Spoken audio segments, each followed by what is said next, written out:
किधर गईयां बंदे दियां दौड़ां कर दित्तियां सब खाली रोड़ां ओ हुण गड्डी किधर नूं मोड़ां किस पासे मैं धौन मरोड़ा करफ्यू लग गया है हो जावो होशियार छानना लग गया है रब दा छज हुण छटदा दाने भट्ठी दे विच भुड़कण दाने।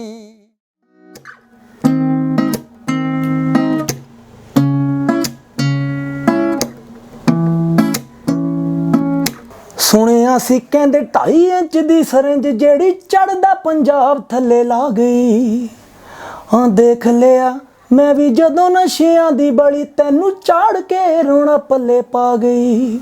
हाँ देख लिया मैं भी जदों नशियां दी बड़ी तैनू चाड़ के रोना पल्ले पा गई। ਹਾਂਜੀ ਸ਼ੋਅ ਦੇ ਦੌਰਾਨ ਕੋਈ ਤੁਹਾਡਾ ਹਸੀਨ ਕੋਈ ਯਾਦਗਾਰ ਪਲ ਜੋ ਤੁਸੀਂ ਸਾਡੇ ਦਰਸ਼ਕਾਂ ਦੇ ਨਾਲ ਸਾਂਝਾ ਕਰਨਾ ਚਾਹੁੰਦੇ ਹੋ?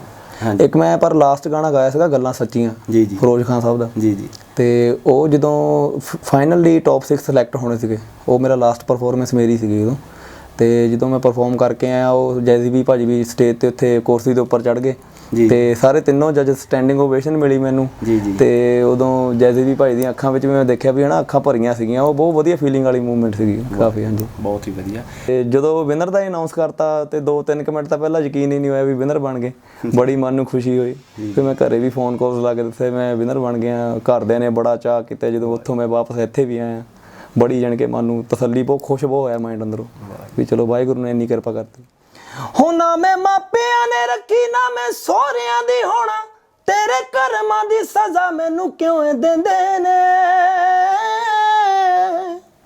ਉਹ ਤੇਰੇ ਚਿੱਟੇ ਨਾਲੋਂ ਚਿੱਟੀ ਨਾਰ ਰੋਲ ਦਿੱਤੀ ਮਿੱਟੀ ਚੁੰਨੀ ਸਿਰ ਉੱਤੇ ਚਿੱਟੀ ਦੇਖ ਹੋਲ ਪੈਂਦੇ ਨੇ ਚਿੱਟੇ ਨਾਲੋਂ ਚਿੱਟੀ ਨਾਰ ਰੋਲ ਦਿੱਤੀ ਮਿੱਟੀ ਚੁੰਨੀ ਸਿਰ ਉੱਤੇ ਚਿੱਟੀ ਦੇਖ ਹੋਲ ਪੈਂਦੇ ਨੇ। ਪੰਜਾਬੀ ਰੇਡੀਓ USA ਵੇਖ ਰਹੇ ਸਾਰੇ ਹੀ ਦਰਸ਼ਕਾਂ ਅਤੇ ਸਰੋਤਿਆਂ ਨੂੰ ਪਿਆਰ ਅਤੇ ਸਤਿਕਾਰ ਭਰੀ ਸਤਿ ਸ਼੍ਰੀ ਅਕਾਲ। ਜਿਸ ਤਰ੍ਹਾਂ ਕਿ ਤੁਸੀਂ ਸਾਰੇ ਜਾਣਦੇ ਹੀ ਹੋ ਕਿ ਪੰਜਾਬੀ ਰੇਡੀਓ USA ਦੁਆਰਾ ਹਰ ਵਾਰ ਇਹ ਕੋਸ਼ਿਸ਼ ਕੀਤੀ ਜਾਂਦੀ ਹੈ ਕਿ ਤੁਹਾਡੇ ਸਾਹਮਣੇ ਅਸੀਂ ਉਹਨਾਂ ਵਿਅਕਤੀਤਵ ਉਹਨਾਂ ਚਿਹਰਿਆਂ ਨੂੰ ਪੇਸ਼ ਕਰਦੇ ਰਹੀਏ ਜਿਨ੍ਹਾਂ ਨੇ ਕਿਸੇ ਵਿਸ਼ੇਸ਼ ਖਿੱਤੇ ਦੇ ਵਿੱਚ ਸਫਲਤਾ ਹਾਸਲ ਕੀਤੀ ਹੋਵੇ।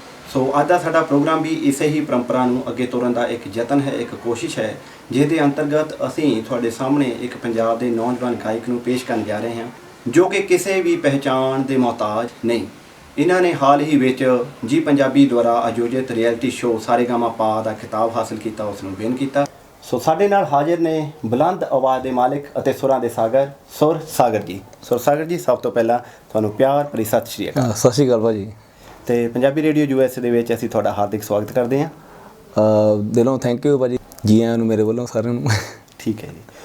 ਸੁਰ ਸਾਗਰ ਜੀ ਇੱਕ ਬਹੁਤ ਹੀ ਕਾਮਨ ਜਿਹਾ ਤੇ ਇੱਕ ਬਹੁਤ ਹੀ ਫਾਰਮਲ ਜਿਹਾ ਸਵਾਲ ਤੁਹਾਡੇ ਲਈ ਤੁਹਾਡੀ ਜਨਮ ਭੂਮੀ ਤੁਹਾਡਾ ਬਚਪਨ ਅਤੇ ਤੁਹਾਡਾ ਪਰਿਵਾਰ। ਭਾਜੀ ਜਨਮ ਸਥਾਨ ਮੇਰਾ ਜੀ ਰਾਹੋਂ ਕਸਬਾ ਹੈ ਜੀ ਨਵਾਂ ਸ਼ਹਿਰ ਦੇ ਕੋਲ ਜ਼ਿਲ੍ਹਾ ਤੁਹਾਨੂੰ ਨਵਾਂ ਸ਼ਹਿਰ ਪੈ ਜਾਂਦਾ ਤੇ ਮੇਰੇ ਪਿਤਾ ਦਾ ਨਾਮ ਸ਼੍ਰੀ ਸੁੱਖਾ ਰਾਮ ਸਰੋਆ ਜੀ ਉਹਨਾਂ ਦਾ ਤੁਹਾਨੂੰ ਪਤਾ ਹੀ ਹੈ ਉਹਨਾਂ ਬਾਰੇ ਤੇ ਮਾਤਾ ਮੇਰੀ ਜੀ ਹਰਜਿੰਦਰ ਕੌਰ ਜੀ ਤੇ ਇਹ ਇੰਨੀ ਕੁ ਫੈਮਿਲੀ ਹੈ ਜੀ। ਇੱਕ ਮੇਰੀ ਭੈਣ ਆ ਛੋਟੀ ਜੀ।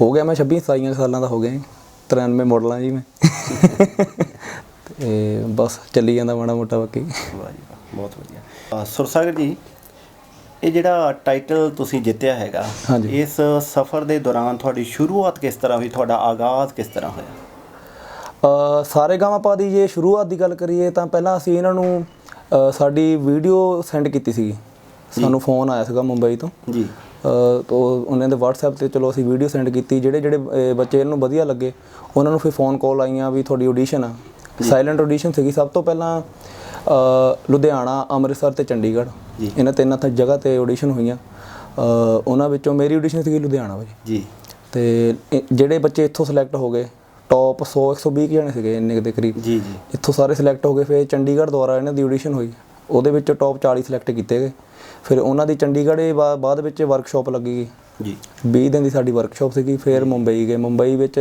ਮੈਗਾ ਆਡੀਸ਼ਨ ਜਿਹੜਾ ਟੀਵੀ ਤੇ ਪਹਿਲਾਂ ਟੈਲੀਕਾਸਟ ਹੋਇਆ ਉਹਦੇ ਵਿੱਚ 40 ਵਿੱਚੋਂ 18 ਸਿਲੈਕਟ ਹੋਣੇ ਸੀਗੇ ਜੀ ਜੀ ਤੇ ਫਿਰ ਮੈਗਾ ਆਡੀਸ਼ਨ ਉਹ ਸਾਰਾ ਬਾਕੀ ਟੀਵੀ ਤੇ ਟੈਲੀਕਾਸਟ ਹੋਇਆ ਤੁਸੀਂ ਦੇਖਿਆ ਸਾਰਿਆਂ ਨੇ ਜੀ ਜੀ।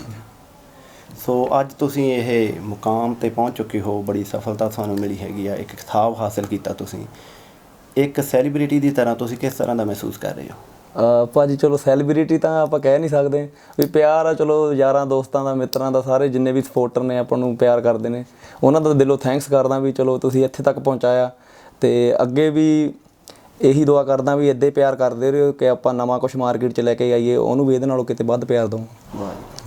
ਇਸ ਮੁਕਾਮ ਤੇ ਪਹੁੰਚਣ ਤੋਂ ਬਾਅਦ ਤੁਹਾਡੀ ਜਿਹੜੀ ਸਮਾਜਿਕ ਜ਼ਿੰਦਗੀ ਹੈਗੀ ਆ, ਉਹਦੇ ਵਿੱਚ ਕਿਸ ਤਰ੍ਹਾਂ ਦੇ ਬਦਲਾਵ, ਕਿਸ ਤਰ੍ਹਾਂ ਦੇ ਪਰਿਵਰਤਨ ਆਏ? ਹਾਂਜੀ, ਜਦੋਂ ਵਿਨ ਕਰ ਗਿਆ ਉਸ ਟਾਈਮ ਮੇਬੀ ਰਾਤ ਨੂੰ 10:30 ਵਜੇ ਹੈ ਨਾ ਅਨਾਉਂਸ ਕੀਤਾ ਗਿਆ, ਤੇ ਮੈਨੂੰ ਸਮਝ ਨਹੀਂ ਲੱਗੀ, ਮੇਰਾ ਫੋਨ ਹੀ ਭਾਜੀ ਉਦੋਂ ਹੈਂਗ ਹੀ ਕਰਤਾ ਹੈ ਨਾ, ਬਹੁਤ ਫੋਨ ਕਾਲਸ ਵਗੈਰਾ, ਇੰਸਟਾ, ਫੇਸਬੁੱਕ, ਸਾਰੇ ਪਾਸੇ ਮੈਸੇਜ ਕਾਲਸ ਆ ਰਹੇ ਸੀ, ਤੇ ਥੋੜ੍ਹਾ ਜ਼ਿਆਦਾ ਬਿਜ਼ੀ ਹੋ ਗਿਆ, ਮੈਨੂੰ ਸਮਝ ਨਾ ਲੱਗੇ ਕਿਹਦਾ ਰਿਪਲਾਈ ਕਰਾਂ। ਕਾਫੀ ਖੁਸ਼ੀ ਵੀ ਬਹੁਤ ਹੋਈ, ਬਹੁਤ ਹੀ ਜ਼ਿਆਦਾ ਫੋਨ ਕਾਲਸ ਆਏ, ਤੇ ਦਿਲੋਂ ਚਲੋ ਧੰਨਵਾਦ ਕਰਦਾ ਵੀ ਇੰਨੀ ਸਪੋਰਟ ਕੀਤੀ। ਬਹੁਤ ਬੰਦਿਆਂ ਦੇ ਇੱਦਾਂ ਵੀ ਕਾਲਸ ਆਏ ਵੀ ਅਸੀਂ ਚਾਹੁੰਦੇ ਸੀਗੇ ਭਾਜੀ ਤੁਸੀਂ ਵਿਨ ਕਰੋ, ਚਲੋ ਤੁਹਾਡੀਆਂ ਦੁਆਵਾਂ ਨੇ ਹੈ ਨਾ, ਤੇ ਮੈਂ ਸਾਰੇ ਸਰੋਤਿਆਂ ਨੂੰ ਦਿਲੋਂ ਧੰਨਵਾਦ ਕਹਿੰਦਾ ਵੀ ਤੁਹਾਡੀਆਂ ਦੁਆਵਾਂ ਸਦਕਾ ਇੱਥੇ ਬੈਠਾ, ਨਹੀਂ ਤਾਂ ਬੰਦੇ ਗਾਣੇ ਵਾਲੇ ਤਾਂ ਬੰਦੇ ਸਿਰੇ ਤੋਂ ਸਿਰੇ ਬੈਠੇ ਨੇ, ਅਸੀਂ ਤਾਂ ਕੁਝ ਵੀ ਨਹੀਂ ਹੈਗੇ, ਚਲੋ ਆਪਣਾ ਮਾੜਾ ਮੋਟਾ ਕੰਮ ਕਰੀ ਜਾਂਦੇ ਆ, ਬਾਕੀ ਫੜ ਲੈਣਾ ਉੱਪਰ ਵਾਲੇ ਦਾ ਕੰਮ ਹੈ। ਵਾਹ ਜੀ ਵਾਹ, ਬਹੁਤ ਵਧੀਆ ਸੋਚ ਤੁਹਾਡੀ। ਕੋਈ ਐਸਾ ਗੀਤ ਜੋ ਤੁਹਾਡੇ ਦਿਲ ਦੇ ਕਾਫੀ ਕਰੀਬ ਹੋਵੇ, ਤੁਸੀਂ ਸਾਡੇ ਦਰਸ਼ਕਾਂ ਨਾਲ ਸਾਂਝਾ ਕਰਨਾ ਚਾਹੁੰਦੇ ਹੋ? ਭਾਜੀ ਮੈਂ ਜਿਹੜਾ ਫਿਨਾਲੇ 'ਚ ਗੀਤ ਗਾਇਆ, ਚਲੋ ਉਹਦੀਆਂ 2 ਲਾਈਨਾਂ ਤੁਹਾਨੂੰ ਸੁਣਾਉਂਦਾ। ਜ਼ਰੂਰ ਜੀ। ਵੇ ਸਾਡੀ ਟੁੱਟ ਗਈ ਸੀ, ਵੇ ਮੈਂ ਤਾਂ ਲੁੱਟ ਗਈ ਸੀ, ਹੁਣ ਮੂੰਹ ਨੇ ਲਾਉਣਾ ਤੈਨੂੰ ਸੋ ਮੈਂ ਚੁੱਕ ਲਈ ਸੀ। ਵੇ ਸਾਡੀ ਟੁੱਟ ਗਈ ਸੀ, ਵੇ ਮੈਂ ਲੁੱਟ ਗਈ ਸੀ, ਹੁਣ ਮੂੰਹ ਨੇ ਲਾਉਣਾ ਤੈਨੂੰ ਸੋ ਮੈਂ ਚੁੱਕ ਲਈ ਸੀ। ਰਾਜ ਰਾਜ ਕਿਉਂ ਤਰਸ ਰਿਹਾ ਏ ਮੇਰੇ ਲਈ, ਪਰ ਮੇਰਾ ਦਿਲ ਹੁਣ ਤੇਰੇ ਲਈ ਨਹੀਂ ਸੀ ਕਰੇਗਾ। ਮੈਂ ਸੁਣਿਆ ਮੇਰੇ ਨਾਮ ਨੂੰ ਸੁਣ ਕੇ ਰੋਇਆ ਏ, ਮੇਰੇ ਹਾਲ ਨੂੰ ਸੁਣ ਕੇ ਯਾਰਾ ਵੇ ਦੱਸ ਕੀ ਕਰੇਗਾ। ਮੈਂ ਸੁਣਿਆ ਮੇਰੇ ਨਾਮ ਨੂੰ ਸੁਣ ਕੇ ਰੋਇਆ ਏ, ਮੇਰੇ ਹਾਲ ਨੂੰ ਸੁਣ ਕੇ ਯਾਰਾ ਵੇ ਦੱਸ ਕੀ ਕਰੇਗਾ।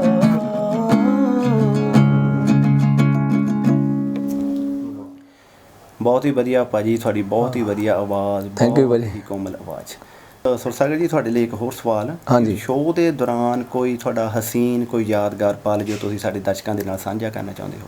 ਹਾਂਜੀ, ਕਾਫੀ ਕੁਝ ਮੈਂ ਪਹਿਲਾਂ ਦੱਸਣਾ ਚਾਹੁੰਦਾ ਸੀ ਵੀ ਸ਼ੋਅ 'ਤੇ ਉੱਥੇ ਸਾਨੂੰ ਕਾਫੀ ਕੁਝ ਸਿੱਖਣ ਨੂੰ ਵੀ ਮਿਲਿਆ ਹੈ ਨਾ, ਜਿੰਨੇ ਸਾਡੇ ਜੱਜਸ ਵੀ ਸੀਗੇ ਜੀ, ਜੈਦੇਵ ਸਰ, ਸੋਨੂ ਕੱਕੜ ਮੈਮ, ਜੈਦੀਪ ਭਾਜੀ, ਗੁਰਦਾਸ ਮਾਨ ਸਾਹਿਬ ਜੀ, ਇਹ ਸਾਰੇ ਇੰਨੇ ਹੰਬਲ ਪਰਸਨ ਨੇ, ਜਾਣੀ ਕਿ ਮਿਲ ਕੇ ਪਤਾ ਲੱਗਦਾ ਨਾ ਵੀ ਆਪਾਂ ਜਦੋਂ ਮਿਲਦੇ ਵਰਤਦੇ, ਬਹੁਤ ਕੁਝ ਸਾਨੂੰ ਟਿਪਸ ਵੀ ਦੱਸੇ, ਤੇ ਕਾਫੀ ਵਧੀਆ ਮੂਵਮੈਂਟਾਂ ਸੀਗੀਆਂ ਜਿਹੜੀਆਂ ਜਾਣੀ ਕਿ ਮੇਰੇ ਲਈ ਕਾਫੀ ਵਧੀਆ ਰਹੀਆਂ ਜੀ।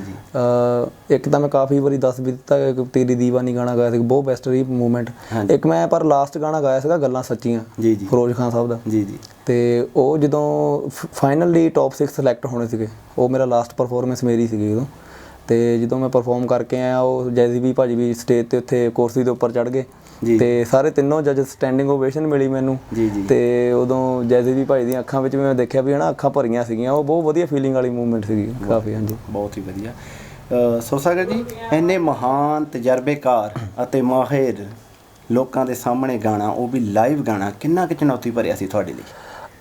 ਮੈਂ ਜਦੋਂ ਗਿਆ ਸੀ ਨਾ, ਸਾਡੀ ਮੈਗਾ ਆਡੀਸ਼ਨ ਦੀ ਸਟਾਰਟਿੰਗ ਹੋਈ ਸੀਗੀ, ਟੌਪ 40 ਵਿੱਚੋਂ ਜਿਹਨਾਂ ਵਿੱਚੋਂ 18 ਸਿਲੈਕਟ ਹੋਣੇ ਸੀਗੇ, ਸਭ ਤੋਂ ਪਹਿਲਾ ਕੰਟੈਸਟੈਂਟ ਮੈਂ ਹੀ ਸੀਗਾ ਜੀ ਉਹਦਾ।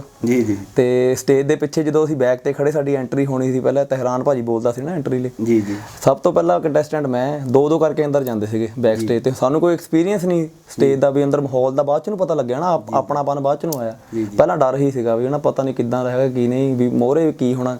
ਜਦੋਂ ਮੋਹਰੇ ਗਏ ਸਾਰੇ, ਮਾਨ ਸਾਹਿਬ ਵੀ ਮੋਹਰੇ ਬੈਠੇ, ਤਿੰਨੋਂ ਜੱਜਿਸ ਬੈਠੇ, ਵੀ ਡਰ ਤਾਂ ਲੱਗਦਾ ਵੀ ਕੰਪੀਟੀਸ਼ਨ ਲੈਵਲ ਦੀ ਜਦੋਂ ਗੱਲ ਆ ਜਾਂਦੀ ਹੈ ਨਾ, ਬੰਦੇ ਦਾ ਕੌਨਫੀਡੈਂਸ ਘਟ ਜਾਂਦਾ, ਪਰਫੋਰਮੈਂਸ 50% ਰਹਿ ਜਾਂਦੀ ਇੱਕ ਤਰ੍ਹਾਂ ਦੀ ਕਈ ਵਾਰ ਤਾਂ। ਉਦੋਂ ਹਾਂ ਥੋੜ੍ਹਾ ਡਰ ਸੀਗਾ ਮਾਈਂਡ ਵਿੱਚ, ਤੇ ਮੈਂ ਪਿੱਛੇ ਖੜਾ ਵੀ ਗੱਲ ਕਰਦਾ ਸੀਗਾ, ਮੈਂ ਤੇ ਮਨ ਸਾਗਰ ਸੀਗਾ ਪਿੱਛੇ, ਅਸੀਂ ਦੋਨੋਂ ਖੜੇ। ਜਦੋਂ ਮੈਂ ਜਾਣ ਵੀ ਲੱਗਾ, ਮੈਂ ਕਿਹਾ ਭਰਾਵਾ ਵਧੀਆ ਗਾ ਹੋ ਜਾਊਗਾ, ਕਹਿੰਦਾ ਟੈਨਸ਼ਨ ਨਾਲ ਵਧੀਆ ਗਾਊਂਗਾ, ਤੇ ਉਦੋਂ ਗਏ। ਠੀਕ ਹੈ ਜੀ, ਠੀਕ ਹੈ। ਸੋ ਬੜੇ ਤਰ੍ਹਾਂ ਦੇ ਤਜਰਬੇ ਜਿਹੜੇ ਆ ਉਹ ਮਿਲਦੇ ਆ ਜਦੋਂ ਅਸੀਂ ਇੱਦਾਂ ਦੇ ਕੰਪੀਟੀਸ਼ਨ ਦੇ ਵਿੱਚ, ਬੜੇ ਤਰ੍ਹਾਂ ਦੇ ਲੋਕ ਸਾਨੂੰ ਮਿਲਦੇ ਆ, ਬਹੁਤ ਕੁਝ ਸਿੱਖਣ ਨੂੰ ਮਿਲਦਾ ਆ। ਸਹੀ ਗੱਲ। ਸੋ ਸੁਰਸਾਗਰ ਦੀ ਉਸ ਸਮੇਂ ਦੀ ਕੀ ਅਵਸਥਾ ਸੀ ਜਦੋਂ ਗ੍ਰੈਂਡ ਫਾਈਨਲ ਦੇ ਵਿੱਚ ਇਹ ਅਨਾਉਂਸ ਕਰ ਦਿੱਤਾ ਗਿਆ ਕਿ ਸੁਰਸਾਗਰ ਸਾਰੇਗਾਮਾਪਾ ਦੇ ਵਿਜੇਤਾ ਹਨ? ਹਾਂਜੀ ਭਾਜੀ, ਜਦੋਂ ਰਿਜ਼ਲਟ ਅਨਾਉਂਸ ਕੀਤਾ ਗਿਆ ਵੀ ਚਲੋ ਵਿਨਰ ਦਾ ਦੱਸਿਆ ਗਿਆ ਨਾ, ਤਾਂ ਬੜੀ ਖੁਸ਼ੀ ਹੋਈ ਮਨ ਨੂੰ, ਕਿਉਂਕਿ ਮੈਂ ਸੋਚਿਆ ਨਹੀਂ ਸੀਗਾ, ਮੈਂ ਤਾਂ ਇਵਨ ਇੰਨਾ ਵੀ ਨਹੀਂ ਸੋਚਿਆ ਸੀ ਵੀ ਆਪਾਂ ਫਾਈਨਲ ਤੱਕ ਪਹੁੰਚ ਜਾਈਏ। ਮੈਂ ਇਹੀ ਸੋਚ ਕੇ ਗਿਆ ਸੀਗਾ ਵੀ ਚਲੋ ਰਿਐਲਿਟੀ ਸ਼ੋਅ 'ਚ ਸਾਰੇ ਜਾਂਦੇ ਆ ਨਾ, ਵੀ ਕੁਛ ਸਿੱਖਣ ਨੂੰ ਮਿਲੂਗਾ, ਵੀ ਕੁਛ ਆਪਾਂ ਨਵਾਂ ਸਿੱਖਦੇ ਹਾਂ। ਤੇ ਚਲੋ ਜਦੋਂ ਪਹਿਲਾਂ ਫਾਈਨਲ ਵਿੱਚ ਵੀ ਪਹੁੰਚਿਆ ਸੀ ਉਦੋਂ ਵੀ ਬੜਾ ਚਲੋ ਮਨ ਖੁਸ਼ ਹੋਇਆ। ਉਸ ਤੋਂ ਬਾਅਦ 2-2.5 ਮਹੀਨੇ ਦਾ ਸਾਡਾ ਗੈਪ ਪੈ ਗਿਆ, ਤਿਆਰੀ ਕਰੀ ਗਈ ਆਪਣੀ, ਤੇ 14 ਦਿਨ ਜਿਸ ਅਸੀਂ ਪਹਿਲਾਂ ਮੁੰਬਈ ਵੀ ਰਹੇ, ਫਿਨਾਲੇ ਤੋਂ ਪਹਿਲਾਂ 14 ਦਿਨ ਕੁਆਰੰਟਾਈਨ ਕੀਤਾ ਗਿਆ ਸੀਗਾ। ਉਦੋਂ ਵੀ ਮਾਈਂਡ ਵਿੱਚ ਕਈ ਵਾਰ ਆਉਂਦਾ ਸੀਗਾ ਵੀ ਚਲੋ ਯਾਰ ਵਿਨਰ ਬਣ ਜੀ ਤਾਂ ਵਧੀਆ ਗੱਲ ਹੋਊਗੀ ਹੈ ਨਾ, ਵੀ ਇੱਥੇ ਤੱਕ ਬੈਠੇ ਹੋਣ ਜੇ ਆ ਕੇ। ਤੇ ਪਰ ਮਨ 'ਚ ਇੰਨਾ ਸੀਗਾ ਨਹੀਂ ਵੀ ਸ਼ਾਇਦ ਬਣ ਜੀਏ, ਖਰੇ ਕੀ ਹੋਣਾ ਕੀ ਨਹੀਂ। ਉਸ ਚੀਜ਼ ਵੱਲ ਥੋੜ੍ਹਾ ਘੱਟ ਧਿਆਨ ਸੀਗਾ ਵੀ ਚਲੋ ਆਪਾਂ ਗਾਇਕੀ ਵੱਲ ਥੋੜ੍ਹਾ ਜ਼ਿਆਦਾ ਧਿਆਨ ਰੱਖਿਆ ਨਾ, ਵੀ ਆਪਣੀ ਪਰਫੋਰਮੈਂਸ ਵਧੀਆ ਹੋ ਜਾਵੇ, ਬਾਕੀ ਜੋ ਹੋਊਗਾ ਦੇਖੀ ਸਰੀ ਜਾਊਗਾ। ਚਲੋ ਵਾਹਿਗੁਰੂ ਦੀ ਇੰਨੀ ਕਿਰਪਾ ਹੋ ਗਈ, ਬੜਾ ਫਿਰ ਮਨ ਖੁਸ਼ ਬੜਾ ਹੋਇਆ ਜਦੋਂ ਉੱਥੇ ਅਨਾਉਂਸ ਕੀਤਾ ਗਿਆ। 2-3 ਕਮੈਂਟ ਤਾਂ ਪਹਿਲਾਂ ਮੈਨੂੰ ਜਾਣੀ ਕਿ ਯਕੀਨ ਨਹੀਂ ਹੋਇਆ ਵੀ ਮੈਂ ਵਿਨ ਕਰ ਗਿਆ। ਫਿਰ ਮੈਂ ਘਰ ਵੀ ਜਦੋਂ ਫੋਨ ਕਾਲ ਕਰਕੇ ਦੱਸਿਆ ਵੀ ਮੈਂ ਵਿਨ ਕਰ ਗਿਆ ਸ਼ੋਅ, ਇੱਦਾਂ ਬੜਾ ਘਰਦਿਆਂ ਨੇ ਬੜਾ ਚਾਅ ਕੀਤਾ। ਜਦੋਂ ਇੱਥੇ ਵੀ ਆਇਆ ਬਹੁਤ ਚਾਅ ਕੀਤਾ, ਤੇ ਕਾਫੀ ਜਾਣੀ ਕਿ ਮਨ ਨੂੰ ਬਹੁਤ ਖੁਸ਼ੀ ਹੋਈ ਉਦੋਂ। ਇਸ ਪੂਰੇ ਸਫ਼ਰ ਦੇ ਦੌਰਾਨ ਤੁਸੀਂ ਜੱਜ ਸਾਹਿਬਾਨਾਂ ਦੇ ਸੰਪਰਕ ਵਿੱਚ ਆਏ, ਆਪਣੇ ਪਾਰਟਿਸਪੈਂਟ ਜਿਹੜੇ ਆ ਉਹਨਾਂ ਦੇ ਨਾਲ ਇਕੱਠੇ ਰਹੇ ਹੋਣੇ ਆ, ਉਹਨਾਂ ਦੇ ਸੰਪਰਕ ਵਿੱਚ ਰਹੇ ਹੋਣੇ ਆ ਤੁਸੀਂ। ਕਿਸ ਤਰ੍ਹਾਂ ਦਾ ਤੁਹਾਡਾ ਇਹ ਐਕਸਪੀਰੀਅੰਸ ਸੀਗਾ, ਤਜਰਬਾ ਕਿੱਦਾਂ ਦਾ ਸੀਗਾ, ਤੇ ਨਾਲ ਦੀ ਨਾਲ ਤੁਸੀਂ ਕੀ ਕੁਝ ਤੁਹਾਨੂੰ ਸਿੱਖਣ ਨੂੰ ਮਿਲਿਆ? ਭਾਜੀ ਸਾਡੀਆਂ ਨਾ ਇਸ ਸ਼ੋਅ ਨਾਲ ਯਾਦਾਂ ਵੀ ਬਹੁਤ ਜੁੜੀਆਂ ਨੇ, ਤੇ ਸਿੱਖਣ ਨੂੰ ਵੀ ਬਹੁਤ ਕੁਝ ਮਿਲਿਆ। ਜੱਜ ਸਾਹਿਬਾਨ ਚਲੋ ਉਹਨਾਂ ਕੋਲ ਤਾਂ ਸਿੱਖਣ ਨੂੰ ਮਿਲਿਆ, ਤੇ ਜਿਹੜੇ ਸਾਡੇ ਮੈਂਟਰਸ ਹੁੰਦੇ ਨੇ, ਜਿਨ੍ਹਾਂ ਨੂੰ ਜਿਹੜੇ ਬੈਕ ਸਕਰੀਨ ਕੰਮ ਹੁੰਦਾ ਉਹਨਾਂ ਦਾ ਨਾ, ਨਹੀਂ ਆਮ ਜਦੋਂ ਲੋਕਾਂ ਨੂੰ ਨਹੀਂ ਪਤਾ ਵੀ ਸਾਡੀ, ਕਿਉਂਕਿ ਬੈਕ ਸਕਰੀਨ ਤੇ ਸਾਡੀ ਤਿਆਰੀ ਉਹੀ ਕਰਾਉਂਦੇ ਸੀਗੇ। ਉਹਨਾਂ ਵਿੱਚੋਂ ਕੁਲਜੀਤ ਸਰ ਬੋਪਾ ਰਾਏ ਪਿੰਡ ਤੋਂ ਨੇ, ਤੇ ਰਾਮਪਾਲ ਬੰਗਾ ਸਰ ਉਹਨਾਂ ਨੇ, ਤੇ ਤੋਸ਼ੀਨ ਸਰ ਸੀਗੇ। ਇਹਨਾਂ ਨੇ ਸਾਡੀ ਜਾਣੀ ਕਿ ਬਹੁਤ ਹੈਲਪ ਕੀਤੀ ਗਾਣੇ ਦੀ ਸਿਲੈਕਸ਼ਨ ਦੇ ਲੈ ਕੇ, ਵੀ ਉਹਨਾਂ ਨੂੰ ਪਤਾ ਹੁੰਦਾ ਵੀ ਕਿਹੜੇ ਬੱਚੇ ਨੂੰ ਕਿੱਦਾਂ ਦੀ ਟੋਨ ਆ, ਤੇ ਕਿਹੜਾ ਜੋਨਰ ਇਹਦਾ ਬੈਸਟ ਰਹੂਗਾ, ਤੇ ਕਿਹੜੇ ਜੋਨਰ ਵਿੱਚ ਮੰਨ ਲਓ ਫੋਕ ਆ ਗਿਆ ਜਾਂ ਇਹਨੂੰ ਕਿਹੜਾ ਗਾਣਾ ਦੇਣਾ ਆਪਾਂ। ਉਹ ਸਾਰੀ ਉਹਨਾਂ ਦੀ ਸਾਡੀ ਵਿੱਚ ਹੈਲਪ ਕਰ ਦਿੰਦੇ ਸੀਗੇ। ਵਿੱਚ ਕੋਈ ਨਾ ਕੋਈ ਨਵੀਂ ਵੇਰੀਏਸ਼ਨ ਕਰਨੀ ਹੁੰਦੀ ਸੀ, ਜਾਂ ਸਾਡੇ ਮਾਈਂਡ ਵਿੱਚ ਕੁਛ ਆਉਂਦਾ ਹੁੰਦਾ ਸੀ, ਅਸੀਂ ਉਹਨਾਂ ਨੂੰ ਦੱਸ ਦਿੰਦੇ, ਸਾਡੀ ਹੈਲਪ ਕਰਦੇ ਹੁੰਦੇ ਸੀਗੇ। ਬਹੁਤ ਹੈਲਪ ਕੀਤੀ, ਬਹੁਤ ਕੁਝ ਸਿੱਖਣ ਨੂੰ ਵੀ ਮਿਲਿਆ। ਤੇ ਯਾਦਾਂ ਦੀ ਜੇ ਗੱਲ ਕਰੀਏ ਤਾਂ ਇੱਕ ਮੈਂ ਗੱਲ ਤੁਹਾਡੇ ਨਾਲ ਸ਼ੇਅਰ ਕਰਨਾ ਚਾਹੁੰਦਾ ਜੀ। ਅਸੀਂ ਜਦੋਂ ਫਾਈਨਲ ਵਿੱਚ ਪਹੁੰਚੇ ਸੀਗੇ, 4 ਮੁੰਡੇ ਸੀਗੇ ਜੀ, ਰਾਹੁਲ ਰੁਸਤਮ, ਸ਼ੁਭਮ ਲੋਧੀ, ਮਾਨ ਸਾਗਰ ਤੇ ਮੈਂ। ਤੇ ਅਸੀਂ ਚਾਰੋਂ, ਜਦੋਂ ਸਾਡੀ 20 ਦਿਨ ਦੀ ਵਰਕਸ਼ਾਪ ਲੱਗੀ ਸੀਗੀ ਚੰਡੀਗੜ੍ਹ, ਉਦੋਂ ਦੇ ਅਸੀਂ ਚਾਰੋਂ ਰੂਮਮੇਟ ਹਾਂ ਜੀ। ਵਾਹ ਜੀ। ਇੱਥੋਂ ਵੀ ਰੂਮਮੇਟ ਹਾਂ, ਤੇ ਇੱਥੋਂ ਬਾਅਦ ਵਿੱਚ ਜਦੋਂ ਮੁੰਬਈ ਵੀ ਗਏ, ਸਾਡੀ ਫਲਾਈਟ ਵੀ ਚਾਰਾਂ ਦੀ ਇਕੱਠਿਆਂ ਦੀ ਸੀਗੀ, ਤੇ ਇੱਕੋ ਹੀ ਗੱਡੀ ਕਰਾ ਕੇ ਗਏ ਅਸੀਂ ਚਾਰੋਂ, ਇੱਥੋਂ ਪਹਿਲਾਂ ਦਿੱਲੀ, ਉਸ ਤੋਂ ਬਾਅਦ ਉੱਥੇ ਵੀ ਅਸੀਂ ਚਾਰੋਂ ਰੂਮਮੇਟ ਇਕੱਠੇ ਰਹੇ ਹਾਂ। ਤੇ ਅਸੀਂ ਸੋਚਦੇ ਹੁੰਦੇ ਸੀਗੇ ਵੀ ਚਲੋ ਜੇ ਚਾਰੇ ਆਪਾਂ ਫਾਈਨਲ ਵਿੱਚ ਪਹੁੰਚ ਗਏ ਨਾ, ਵੀ ਯਾਰ ਸਵਾਦ ਆ ਜਾਣਾ ਨਾ, ਕਹਿੰਦੇ ਹੁੰਦੇ ਸੀਗੇ। ਚਲੋ ਮਾਲਕ ਨੇ ਸੁਣ ਲਈ। ਜਦੋਂ ਫਾਈਨਲ ਵਿੱਚ ਪਹੁੰਚੇ ਵੀ ਬੜੇ ਹੈਰਾਨ ਹੋਏ ਅਸੀਂ, ਹੈ ਨਾ, ਬਹੁਤ ਜਾਣੀ ਕਿ ਖੁਸ਼ ਹੋਏ ਵੀ ਆਪਾਂ ਚਾਰੋਂ ਯਾਰ ਫਾਈਨਲ 'ਚ ਪਹੁੰਚ ਗਏ, ਵੀ ਹੁਣ ਕੰਪੀਟੀਸ਼ਨ ਨਹੀਂ ਹੈਗਾ ਜਿਹੜਾ ਮਰਜ਼ੀ ਕੋਈ ਵਿਨ ਕਰ ਜਾਵੇ। ਤੇ ਹੋਰ ਵੀ ਬੰਦੇ ਕਾਫੀ ਨੇ ਜਿਨ੍ਹਾਂ ਨਾਲ ਆਪਣਾ ਕਾਫੀ ਪਿਆਰ ਰਿਹਾ, ਬਹੁਤ ਵਧੀਆ ਲਿੰਕ ਬਣੇ ਨੇ। ਇੱਕ ਮੇਰਾ ਭਰਾ ਬਣਿਆ ਜੀ ਵਿਸ਼ਾਲ ਪਾਵਾ, ਬਹੁਤ ਹੈਲਪਫੁਲ ਮੁੰਡਾ, ਹੁਣ ਵੀ ਮੇਰੇ ਟਰੈਕ ਮੋਹਰੇ ਆਣੇ ਨੇ, ਕਾਫੀ ਮੇਰੀ ਹੈਲਪ ਕਰਦਾ, ਬਹੁਤ ਸਪੋਰਟ ਕਰਦਾ ਇਹਨਾਂ ਚੀਜ਼ਾਂ ਨੂੰ ਲੈ ਕੇ। ਤੇ ਜਾਣੀ ਕਿ ਇੱਦਾਂ ਦੇ ਹੀਰੇ ਬੰਦੇ ਮਿਲੇ ਭਾਜੀ ਆਪਾਂ ਨੂੰ ਉੱਥੇ। ਮੈਂ ਸੁਣਿਆ ਕਿ ਸੁਰ ਸਾਗਰ ਸੁਰਾਂ ਦੇ ਸਾਗਰ ਵਿੱਚ ਹੀ ਤਾਰੀਆਂ ਨਹੀਂ ਲਾਉਂਦਾ, ਸਗੋਂ ਆਪਣੀ ਕਲਮ ਦੇ ਨਾਲ ਅੰਬਰਾਂ ਦੇ ਵਿੱਚ ਉਡਾਰੀਆਂ ਵੀ ਲਾਉਂਦਾ ਹੈ। ਸੋ ਸੁਰ ਸਾਗਰ ਭਾਜੀ, ਕੁਛ ਅਜਿਹਾ ਜੋ ਤੁਹਾਡੀ ਕਲਮ ਦੁਆਰਾ ਸਿਰਜਿਆ ਗਿਆ ਹੋਵੇ ਔਰ ਤੁਸੀਂ ਸਾਡੇ ਦਰਸ਼ਕਾਂ ਦੇ ਸਾਹਮਣੇ ਪੇਸ਼ ਕਰਨਾ ਚਾਹੁੰਦੇ ਹੋ? ਭਾਜੀ ਚਲੋ ਲਿਖ ਲਈਦਾ ਮਾੜਾ ਮੋਟਾ। ਤੇ ਇੱਕ ਗਾਣਾ ਮੈਂ ਲਿਖਿਆ ਸੀਗਾ, ਇਹ ਅੱਜ ਕੱਲ੍ਹ ਜੋ ਪੰਜਾਬ ਦਾ ਦੌਰ ਚੱਲ ਰਿਹਾ ਨਾ ਨਸ਼ਿਆਂ ਤੇ ਚਿੱਟੇ ਤੇ, ਕਿ ਇੱਕ ਕੁੜੀ ਦਾ ਹਾਲਾਤ ਆ, ਕੁੜੀ ਦੇ ਹਾਲਾਤ ਪੇਸ਼ ਕੀਤੇ ਗਏ ਵੀ ਜਦੋਂ ਕੁੜੀ ਨਵੀਂ ਵਿਆਹੀ ਸਹੁਰੇ ਘਰ ਜਾਂਦੀ ਹੈ, ਕਈ ਵਾਰ ਨਹੀਂ ਪਤਾ ਹੁੰਦਾ ਨਾ ਵੀ ਮੁੰਡਾ ਮੋਹਰੇ ਨਸ਼ੇੜੀ ਟੱਕਰ ਜਾਂਦਾ। ਤੇ ਹੁਣ ਘਰ ਵਾਲਾ ਜਵਾਨ ਹੁੰਦਾ, ਨਵਾਂ ਵਿਆਹ ਹੁੰਦਾ ਜੀ, ਹੁਣ ਸਿਰਿੰਜ ਲੱਗੀ ਰਹਿੰਦੀ, ਬਾਹਰ ਨਹੀਂ ਨਿਕਲਦੀ, ਘਰ ਵਾਲਾ ਪੂਰਾ ਹੁੰਦਾ। ਉਸ ਤੋਂ ਬਾਅਦ ਕੁੜੀ ਦੇ ਕੀ ਹਾਲਾਤ ਹਨ, ਕਿਉਂਕਿ ਇਹ ਚੀਜ਼ਾਂ ਆਪਾਂ ਆਪਣੇ ਸਮਾਜ ਵਿੱਚ ਦੇਖਦੇ ਹਾਂ, ਇਹ ਚੀਜ਼ਾਂ ਕੁੜੀ ਨੂੰ ਫੇਸ ਕਰਨੀਆਂ ਪੈਂਦੀਆਂ। ਕਿਉਂਕਿ ਜਿਹਦਾ ਹੁਣ ਨਵਾਂ ਵਿਆਹ ਹੁੰਦਾ, ਅਗਲੇ ਸਹੁਰੇ ਵਾਲੇ ਵੀ ਕਹਿੰਦੇ ਆ ਵੀ ਹੁਣ ਘਰ ਨੂੰ ਭੇਜ ਦਿਓ ਇਹਨੂੰ, ਹੈ ਨਾ, ਵੀ ਹੋਰ ਥਾਂ 'ਤੇ ਬਿਠਾ ਦਿਓ, ਜਾਂ ਕੋਈ ਗੱਲ ਕਰ ਲਓ। ਤੇ ਉਹਦੀ ਮੈਂ ਇੱਕ ਅੰਤਰਾ ਸੁਣਾਉਂਦਾ ਕੁੜੀ ਦੀ ਜੋ ਹਾਲਾਤ ਆ ਜੀ। ਠੀਕ ਹੈ ਜੀ, ਜ਼ਰੂਰ। ਸੁਣਿਆ ਸੀ ਕਹਿੰਦੇ 2.5 ਇੰਚ ਦੀ ਸਿਰਿੰਜ ਜਿਹੜੀ ਚੜ੍ਹਦਾ ਪੰਜਾਬ ਥੱਲੇ ਲਾ ਗਈ, ਹਾਂ ਦੇਖ ਲਿਆ ਮੈਂ ਵੀ ਜਦੋਂ ਨਸ਼ਿਆਂ ਦੀ ਬਲੀ, ਤੈਨੂੰ ਚਾੜ ਕੇ ਰੋਣਾ ਪੱਲੇ ਪਾ ਗਈ। ਹਾਂ ਦੇਖ ਲਿਆ ਮੈਂ ਵੀ ਜਦੋਂ ਨਸ਼ਿਆਂ ਦੀ ਬਲੀ, ਤੈਨੂੰ ਚਾੜ ਕੇ ਰੋਣਾ ਪੱਲੇ ਪਾ ਗਈ। ਹੋ ਨਾ ਮੈਂ ਮਾਪਿਆਂ ਨੇ ਰੱਖੀ, ਨਾ ਮੈਂ ਸਹੁਰਿਆਂ ਦੀ ਹੋਣਾ, ਤੇਰੇ ਕਰਮਾਂ ਦੀ ਸਜ਼ਾ ਮੈਨੂੰ ਕਿਉਂ ਦਿੰਦੇ ਨੇ। ਉਹ ਤੇਰੇ ਚਿੱਟੇ ਨਾਲੋਂ ਚਿੱਟੀ ਨਾਰ ਰੋਲ ਦਿੱਤੀ ਮਿੱਟੀ, ਚੁੰਨੀ ਸਿਰ ਉੱਤੇ ਚਿੱਟੀ ਦੇਖ ਹੋਲ ਪੈਂਦੇ ਨੇ। ਚਿੱਟੇ ਨਾਲੋਂ ਚਿੱਟੀ ਨਾਰ ਰੋਲ ਦਿੱਤੀ ਮਿੱਟੀ, ਚੁੰਨੀ ਸਿਰ ਉੱਤੇ ਚਿੱਟੀ ਦੇਖ ਹੋਲ ਪੈਂਦੇ ਨੇ। ਵਾਹ ਜੀ ਵਾਹ, ਬਹੁਤ ਹੀ ਵਧੀਆ ਭਾਜੀ ਤੁਸੀਂ ਲਿਖਦੇ ਆ। ਨੇ ਤੇ ਸੁਹਾਗੇ ਵਾਲੀ ਗੱਲ ਹੋ ਜਾਂਦੀ ਹੈ ਜਦੋਂ ਤੁਸੀਂ ਆਪਣੀ ਆਵਾਜ਼ ਦੇ ਨਾਲ ਉਹ ਧੁਨਾਂ ਜਿਹੜੀਆਂ ਗੁਣਗੁਣਾਉਂਦੇ ਹੋ। ਥੈਂਕ ਯੂ ਭਾਜੀ। ਸੁਰਸਾਗਰ, ਪੰਜਾਬੀ ਮਿਊਜ਼ਿਕ ਇੰਡਸਟਰੀ ਦੇ ਵਿੱਚ ਕੁਝ ਅਜਿਹੇ ਆਦਰਸ਼ ਰੋਲ ਮਾਡਲ ਜਿਨ੍ਹਾਂ ਨੂੰ ਤੁਸੀਂ ਫੋਲੋ ਕਰਦੇ ਆ, ਜਿਨ੍ਹਾਂ ਨੂੰ ਤੁਸੀਂ ਸੁਣਦੇ ਆ ਤੇ ਜਿਨ੍ਹਾਂ ਵਰਗਾ ਤੁਸੀਂ ਬਣਨਾ ਚਾਹੁੰਦੇ ਹੋ? ਮੈਂ ਜੀ ਅਸਲ 'ਚ ਸਾਰਾ ਕੁਝ ਹੀ ਸੁਣ ਲੈਂਦਾ ਜੀ ਜੀ। ਜੋ ਬਚਪਨ ਤੋਂ ਵੀ ਚਲੋ ਸਿੱਖਿਆ ਕਾਫੀ ਕੁਝ। ਹੁਣ ਨੁਸਰਤ ਸਾਹਿਬ ਜੀ ਹੋ ਗਏ ਨੇ ਜੋ ਲੈਜੈਂਡਰੀ ਬੰਦੇ ਹਨ ਜੀ ਜੀ। ਤੇ ਮੈਂ ਪੁਰਾਣੇ ਸਿੰਗਰ ਜਿੱਦਾਂ ਮਾਸਟਰ ਸਲੀਮ ਜੀ ਹੋ ਗਏ, ਫਿਰੋਜ਼ ਖਾਨ ਸਾਹਿਬ ਹੋ ਗਏ, ਕਮਲ ਖਾਨ ਭਾਜੀ, ਹੋਰ ਇਹਨਾਂ ਸਾਰਿਆਂ ਨੂੰ ਵੀ ਮੈਂ ਫੋਲੋ ਕਰਦਾ, ਸਾਰਿਆਂ ਨੂੰ ਸੁਣਦਾ। ਜੋ ਅੱਜ ਕੱਲ੍ਹ ਦੇ ਨਵੇਂ ਗਾਣੇ ਵੀ ਚੱਲਦੇ ਨੇ ਕਾਫੀ, ਜਿੱਦਾਂ ਕੁਲਵਿੰਦਰ ਬਿੱਲਾ ਭਾਈ ਦੇ ਗਾਣੇ ਬਹੁਤ ਵਧੀਆ ਲੱਗਦੇ ਮੈਨੂੰ, ਰਣਜੀਤ ਬਾਵਾ ਭਾਈ ਦੇ ਗਾਣੇ ਬਹੁਤ ਵਧੀਆ ਲੱਗਦੇ, ਲੋਕ ਤੱਤ ਸਟਾਈਲ ਹੈ ਨਾ ਇੱਦਾਂ ਦੇ, ਜੱਟ ਦੀ ਅਕਲ ਜਾਂ ਇੱਦਾਂ ਦੇ, ਉਹ ਫੋਕ ਟੱਚ ਬਹੁਤ ਸੋਹਣਾ ਲੱਗਦਾ ਮੈਨੂੰ। ਤੇ ਸਾਰਾ ਮੈਨੂੰ ਹਰ ਇੱਕ ਜੋਨਰ ਵਧੀਆ ਲੱਗਦਾ, ਤੇ ਜਿਨ੍ਹਾਂ ਦੀ ਜਿਹੜੀ ਚੀਜ਼ ਮੈਨੂੰ ਵਧੀਆ ਲੱਗਦੀ ਆਪਾਂ ਕੈਚ ਕਰ ਲਈਦੀ ਹੈ ਨਾ। ਸਿੱਖਣਾ ਚਾਹੀਦਾ ਕਿਉਂਕਿ ਹਰ ਇੱਕ ਚੀਜ਼ ਤੋਂ ਕੁਛ ਨਾ ਕੁਛ ਨਵਾਂ ਨਿਕਲ ਹੀ ਜਾਂਦਾ ਵੀ ਜੋ ਹੈ ਨਾ ਆਪਾਂ ਸਿੱਖਦੇ ਹਾਂ। ਤੇ ਜੇ ਆਪਾਂ ਜਿੰਨਾ ਜ਼ਿਆਦਾ ਤੋਂ ਜ਼ਿਆਦਾ ਸਿੱਖਾਂਗੇ ਉਹਨਾਂ ਆਪਣੇ ਆਪ ਨੂੰ ਆਪਾਂ ਆਪਣੇ ਵਿੱਚ ਨਵਾਂ ਲੈ ਕੇ ਆਵਾਂਗੇ ਉਸ ਚੀਜ਼ ਨੂੰ। ਇਹ ਜਿਹੜੀ ਅਜੋਕੀ ਪੰਜਾਬੀ ਗਾਇਕੀ ਹੈਗੀ ਜਾਂ ਅਜੋਕਾ ਪੰਜਾਬੀ ਸੰਗੀਤ ਹੈਗਾ, ਉਹਦੇ ਬਾਰੇ ਤੁਹਾਡੇ ਕੀ ਵਿਚਾਰ ਆ? ਮੈਂ ਜ਼ਿਆਦਾ ਨਹੀਂ ਇਸ ਚੀਜ਼ ਬਾਰੇ ਬੋਲਣਾ ਚਾਹੂੰਗਾ ਕਿਉਂਕਿ ਹੈ ਨਾ ਥੋੜਾ ਕੰਟਰੋਵਰਸੀ 'ਚ ਮੈਂ ਆਉਣਾ ਨਹੀਂ, ਫਿਰ ਸਵਾਲ ਖੜੇ ਹੋ ਜਾਂਦੇ ਹੈ ਨਾ ਇਸ ਚੀਜ਼ ਕਰਕੇ। ਤੇ ਚਲੋ ਠੀਕ ਆ, ਹੁਣ ਹਰ ਇੱਕ ਦਾ ਆਪਣਾ ਜੋਨਰ ਹੈ ਨਾ ਭਾਜੀ, ਹਰ ਇੱਕ ਨੇ ਆਪਣੀ ਰੋਜੀ ਰੋਟੀ ਚਲਾਉਣੀ, ਜੋ ਚੱਲਦਾ ਚੱਲੀ ਜਾਣ ਦੋ ਨਾ। ਬਾਕੀ ਜਿਹੜੀ ਚੀਜ਼ ਤੁਹਾਨੂੰ ਨਹੀਂ ਵਧੀਆ ਲੱਗਦੀ ਉਹਨੂੰ ਨਾ ਸੁਣੋ ਹੈ ਨਾ। ਤੇ ਚਲੋ ਆਪਾਂ ਆਪਣਾ ਬੈਸਟ ਕਰਾਂਗੇ, ਆਪਾਂ ਆਪਣੇ ਜੋਨਰ ਵਿੱਚ ਕੁਝ ਵਧੀਆ ਕਰਾਂਗੇ, ਠੀਕ ਹੈ, ਕਮਰਸ਼ੀਅਲ ਵੀ ਕਰਾਂਗੇ ਤੇ ਕੁਝ ਇੱਦਾਂ ਦਾ ਕਰਾਂਗੇ ਵੀ ਚਲੋ ਕਿਸੇ ਤੇ ਮਾੜਾ ਪ੍ਰਭਾਵ ਨਾ ਪਵੇ ਹੈ ਨਾ। ਤੁਸੀਂ ਇੱਕ ਰਿਐਲਿਟੀ ਸ਼ੋਅ ਸਾਰੇਗਾਮਾ ਵਿਨ ਕਰਕੇ ਆਏ ਹੋ, ਕਿਸੇ ਬਹੁਤ ਹੀ ਸਕਸੈਸ ਵਾਲੇ ਮੁਕਾਮ ਦੇ ਉੱਤੇ ਤੁਸੀਂ ਬੈਠੇ ਹੋ। ਤੁਹਾਨੂੰ ਕਿਸ ਤਰ੍ਹਾਂ ਦਾ ਲੱਗ ਰਿਹਾ ਹੈ ਕਿ ਜਿਹੜੇ ਰਿਐਲਿਟੀ ਸ਼ੋਅ ਹੈ ਉਹ ਕਿੰਨੇ ਕੁ ਮਦਦਗਾਰ ਸਾਬਿਤ ਹੋ ਰਹੇ ਨੇ ਉੱਭਰ ਰਹੇ ਗਾਇਕਾਂ ਦੇ ਲਈ ਜਾਂ ਕਿਸੇ ਵੀ ਫੀਲਡ ਦੇ ਕਲਾਕਾਰ ਦੇ ਲਈ? ਹਾਂਜੀ, ਮਦਦਗਾਰ ਤਾਂ ਚਲੋ ਸਾਬਿਤ ਹੁੰਦੇ ਨੇ ਹੈ ਨਾ, ਵੀ ਕਿਉਂਕਿ ਹੁਣ ਜਿਹੜੇ ਕਈ ਗਰੀਬ ਪਰਿਵਾਰਾਂ ਦੇ ਬੱਚੇ ਵੀ ਨੇ। ਹੁਣ ਸਾਡੇ ਨਾਲ ਇੱਕ ਕੁੜੀ ਸੀਗੀ ਕਰਮਜੀਤ ਹੈ ਨਾ, ਤੁਸੀਂ ਦੇਖਿਆ ਵੀ ਹੋਊਗਾ ਚੈਨਲ 'ਤੇ, ਉਹਦੇ ਡੈਡੀ ਰਿਕਸ਼ਾ ਚਲਾਉਂਦੇ ਨੇ ਹੈ ਨਾ, ਤੇ ਕਾਫੀ ਗਰੀਬ ਪਰਿਵਾਰ 'ਚੋਂ ਸੀ ਕੁੜੀ। ਤੇ ਕੁੜੀ ਉੱਦਾਂ ਵੀ ਬਹੁਤ ਸਾਊ ਸੀਗੀ, ਸਾਡਾ ਸਾਰਿਆਂ ਦਾ ਬਹੁਤ ਪਿਆਰ ਸੀ ਉਹਨਾਂ ਕਰਮਜੀਤ ਨਾ। ਤੇ ਮੋਸਟਲੀ ਕਈ ਵਾਰ ਘਬਰਾ ਜਾਂਦੀ ਹੁੰਦੀ ਸੀਗੀ। ਤੇ ਇੱਕ ਗੱਲ ਦੇਖੀ ਮੈਂ ਇੱਥੇ ਜੱਜ ਵੀ ਭਾਈ ਦੀ ਗੱਲ ਕਰੂੰਗਾ ਵੀ ਆਪਾਂ ਜਦੋਂ ਕਿਸੇ ਬੰਦੇ ਨੂੰ ਮਿਲਦੇ ਆ ਨਾ ਉਦੋਂ ਪਤਾ ਲੱਗਦਾ ਵੀ ਕਮਰਸ਼ੀਅਲ ਜੋ ਮਰਜ਼ੀ ਕੰਮ ਕਰੀ ਜਾਣ। ਮੈਂ ਉਹਨਾਂ ਦੀ ਉੱਦਾਂ ਤਾਰੀਫ ਕਰਨਾ ਚਾਹੁੰਦਾ, ਵੈਸੇ ਬਹੁਤ ਵਧੀਆ ਬੰਦੇ ਨੇ ਭਾਜੀ। ਜੀ। ਤੇ ਈਵਨ ਜਦੋਂ ਕਰਮ ਦੀ ਵਾਰੀ ਵੀ ਆਉਂਦੀ ਹੁੰਦੀ ਸੀ ਤੇ ਉਹਨਾਂ ਨੇ ਸਪੈਸ਼ਲ ਉੱਥੋਂ ਉੱਠ ਕੇ ਆ ਜਾਣਾ ਉਹਦੇ ਗਾਣ ਤੋਂ ਪਹਿਲਾਂ, ਵੀ ਉਹਨੂੰ ਪਤਾ ਵੀ ਘਬਰਾ ਜਾਂਦੀ, ਸਾਨੂੰ ਸਾਰਿਆਂ ਨੂੰ ਪਤਾ ਵੀ ਘਬਰਾ ਜਾਣਾ ਇਹਨੇ ਹੈ ਨਾ, ਡਰ ਜਾਂਦੀ ਹੁੰਦੀ ਸੀ ਸਟੇਜ 'ਤੇ ਕਈ ਵਾਰ। ਅਸੀਂ ਵੀ ਉਹਨੂੰ ਬਹੁਤ ਜਾਣੀ ਕਿ ਹੈ ਨਾ ਐਪਰੀਸ਼ੀਏਟ ਕਰਨਾ ਵੀ ਤੂੰ ਟੈਨਸ਼ਨ ਨਹੀਂ ਲੈਣੀ, ਵੀ ਤੁੰਨ ਕੇ ਗਾਣਾ ਹੈ ਨਾ, ਬਸ ਤੂੰ ਆਪਣਾ ਇੰਜੋਏ ਕਰਕੇ ਗਾਣਾ। ਤੇ ਕਈ ਵਾਰ ਮੋਸਟਲੀ ਦੇਖਿਆ ਵੀ ਜਦ ਵੀ ਭਾਜੀ ਆ ਜਾਂਦੇ ਹੁੰਦੇ ਆਪਣੀ ਕੁਰਸੀ ਛੱਡ ਕੇ ਉਹਦੇ ਕੋਲ ਸਾਡੇ ਕੋਲ ਆਉਣਾ ਵੀ ਹੈ ਨਾ, ਉਹਨੂੰ ਸਮਝਾਉਣਾ ਉਹਦੇ ਕੋਲ ਖੜ ਕੇ ਵੀ ਤੂੰ ਵਧੀਆ ਗਾਣਾ, ਕੁਛ ਨਹੀਂ ਸੋਚਣਾ ਵੀ ਤੇਰਾ ਆਪਣਾ ਜੋਨਰ ਆ, ਤੂੰ ਬੈਸਟ ਗਾਣਾ, ਤੂੰ ਇਹ ਨਹੀਂ ਸੋਚਣਾ ਬਾਕੀ ਕਿੱਦਾਂ ਦੇ ਗਾਉਂਦੇ ਹੈ ਨਾ। ਤੇ ਵਧੀਆ ਮਾਹੌਲ ਬਣਾ ਕੇ ਜਾਣਾ। ਕਈ ਵਾਰ ਤਾਂ ਬਹੁਤ ਪਰਫੋਰਮੈਂਸ ਵਧੀਆ ਵੀ ਰਹੀਆਂ ਉਹਦੀਆਂ।